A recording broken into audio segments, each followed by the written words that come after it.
Christian Short, Mark Riley. Mark Riley, the 7 Network, Senator Brown. You must know you played right into the sweet spot of all the conspiracy theorists today with your support for a global parliament. I'm wondering how you would see such an organisation operating. Are you talking about an international treaty organisation that might sign up to collective commitments on certain issues, or something that might legislate and then come into conflict with national parliaments? And, excuse me, a little bit of a self-interest, if it is going to be in Australia, can it be at Jervis Bay? Because that's where Canberra should have been in the first place, surely. Yeah, but Jervis Bay is so beautiful. I'd like to keep that national park right like it is, and nuclear power station free, I might add. I was doing my Windsor knot before I came here, thinking of the House of Windsor, and of course they always get wound into these conspiracies, don't they?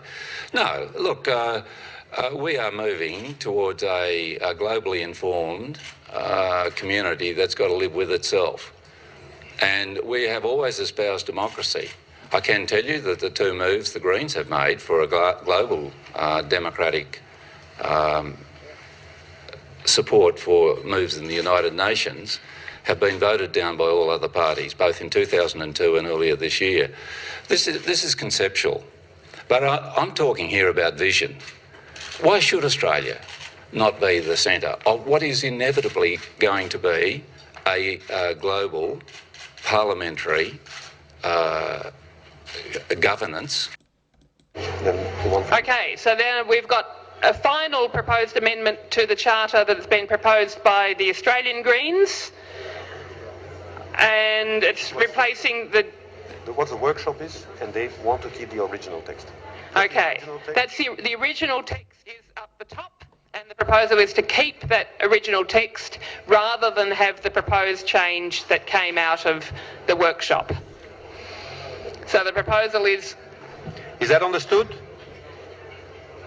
So there was, you have received this document before, a week ago, 10 days ago. There was an Article 113, which was the text on the top. During this weekend, the workshop changed this into the text below, but the Australians want to have a vote on it because they prefer the first text. But you will choose what you prefer. Yeah? The text up the top is a move towards global democracy based on equality of all the people around the planet. The new text is talking about multilateral institutions, presumably already existing, and appropriate democratic and universal principles, which is vague. The top one is specific, the bottom one is vague, and I think the top one should be supported.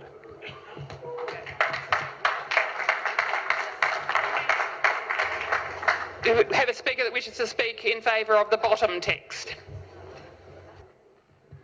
Yeah, we looked at this wording carefully in the workshop. We don't disagree with the principles which Bob has just enunciated, but we felt that the text was actually not well worded to cover all eventualities. Global governance includes the Security Council of the United Nations. That is not capable of being operated on the basis of one person, one vote. So we tried to create a more generalised statement, understanding that perhaps the language is less specific, and that was the intention, not to deny the values in the first paragraph, but to express them more generally. Life for those wishing to re-register their car in another part of Europe may soon be about to get easier. Changing number plates continues to be one of the biggest bureaucratic gripes for many motorists switching countries inside the EU. Numerous technical tests, double payment and other red tape remain common complaints. But Brussels is bound to end the administrative nightmare within the next year or so. Under the European Commission's plan, member countries must make re-registration procedures for cars and other vehicles, including trucks, much simpler. Eventually, that should make buying second-hand motors elsewhere in the EU and returning home easier. It could also be good news for tourists wishing to rent. Currently, car rental companies have faced difficulties moving vehicles across the bloc. If we see savings in our logistical costs, the fact we're in an extremely competitive market means some of those savings will bring down rental prices. That's clear. But the latest proposal falls short of a pan-European registration certificate. As our correspondent explains, in many ways, a simpler solution might have been to abolish national plates and have one single European registration. For the moment, however, that is a road Europe doesn't seem to want to go down. Yep, that's a road they don't want to go down. Yet, at least, right? So it's all in the name of convenience, where you sell out your, basically your national sovereignty, your privacy, whatever. And, you know, in this first video, what did we see? Oh, it's just a conspiracy theory, right? And then in the next video, Bob Brown's global government voted on at the Global Greens Congress, and they weren't exactly voting on whether they wanted to be part of a global government or to have a global government or not. No, they were just, do we want to have it run by multilateral institutions? And he said they already exist because he knows that that's actually who really runs things. Or do we want to go with a more democratic form, right? Because democracy probably never really existed as we know it. I mean, it's just a different form of controlling. You know, one vote, whatever. You can go ahead and vote, but it doesn't mean anything. So I just thought it was kind of funny that they were both, kind of voting on global government. They just they were just kind of voting on the wording and whatnot. So, okay, so I'm ready to go here. Lots of information to get to. NASA scientists, climate change is a moral issue on par with slavery. So Jim Hanson, a professor, he goes on and he says to use a lecture at Edinburgh International Science Festival to call on worldwide tax on all carbon emissions. So global carbon tax for climate change, which is going to go towards what? The global government. So averting the worst consequences of human-induced climate change, i.e. Basically planes flying at a high altitude, spraying of aerosols and causing a warming effect, is a great moral issue, right? And it says here on par with slavery. So he argues that storing up expensive and destructive consequences for society in the future is an injustice for one generation to the others. So he goes on here and he calls for a worldwide tax on carbon emissions, so a global carbon tax. And if you think it's just rubbish, this individual is regarded as one of the most influential figures in the climate junk science field. So moving on here, we have, remember this, effective world government will be needed to stave off climate catastrophe. So we're going to need a global government to help fight this man-made climate change that's being done. UN-sponsored scientists push for global government from April 5th, 2012. A team of United Nations-sponsored scientists are pushing for global government through a short film they released. The promo for the film, Welcome to Anthropocene, contends it is a story of how one species changed a planet. The website promoting it indicates that it was set up by, quote, researchers and communicators from some of the leading scientific research institutions in global sustainability, i.e. eugenics. So it goes in and says it's nothing new in the area of science, with the same agenda in which American people have become familiar. The earth is overpopulated, the ice caps are melting, the sea level is rising, and it's all your fault, right? For driving your car to your crappy job. So the solution to these disastrous elements, according to the film, is global government. Key climate change scientists feature the short film on their own website, including the one who stated that anyone who questions the notion of climate change is mentally ill, and have used it to call for global government to correct human-induced climate change. So the State of the Planet Declaration issued by the United Nations-backed organization advocates world government, which it calls, quote, Earth System Governance. And you got to remember that word governance isn't actually government, representative, or democratic. It's a dictatorship. So they like to play those word games. The declaration reads, governments must take action to support institutions and mechanisms that will improve coherence, as well as bring about integrated policy and action across social, economic, environmental pillars. Again, with that word pillars, it says the current understanding supports the creation of Sustainable Development Council within the UN system, to integrate social, economic, and environmental policy at the global level.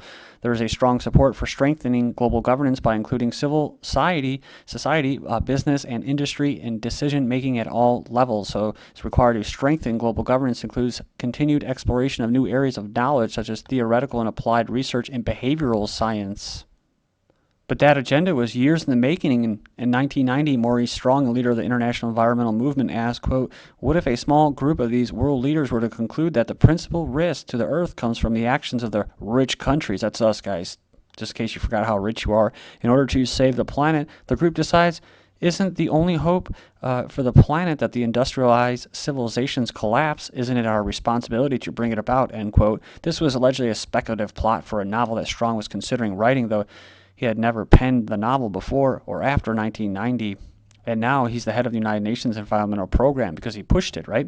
So don't forget the Club of Rome statement as well. So you can go in there and see some of the principles of these Greens and global government. This is their actual website talking about the Australian Greens believe that global governance is essential to the needs of the global peace, security, justice, human rights, poverty, alleviation, and environmental sustainability. So you can go there and check them all out. So they say basically global government must be reinvigorated, basically forced on you and coerced on you, you to be coerced to accept this. The leading role of the United Nations in the maintenance of international peace and security must be recognized and respected by all national sovereign countries. A stronger UN capable of dealing with threats to international peace and security. Full support for and adequate resourcing of the International Criminal Court. And they also want a green court too, with green police.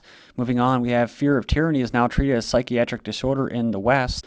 So the elites in all totalitarian prisons use the language of mental health to dismiss dissenters and enforce their dogmatic beliefs in totalitarian policies and an unwilling public. In 2009, Brendan O'Neill of Spike.com wrote a powerful essay called I'm going to have a hard time pronouncing this, but basically the psychologization of dissent, the global warming skepticism, mental disorder, about how the West is following the footsteps of the Soviet Union. O'Neill wrote, the idea that climate change denial is a psychological disorder, the product of a spiteful, willful, or simply inbuilt neural inability to face up to catastrophe of global warming, is becoming more and more popular among green-leaning activists and academics, i.e. eco-fascists, or eugenicists, and nothing better sums up the elitism and authoritarianism of the environmentalist lobby than its psychologization of dissent. So the labeling of any criticism of the politics of global warming, first as denial, kind of like a Holocaust denier, and he goes on here, says, and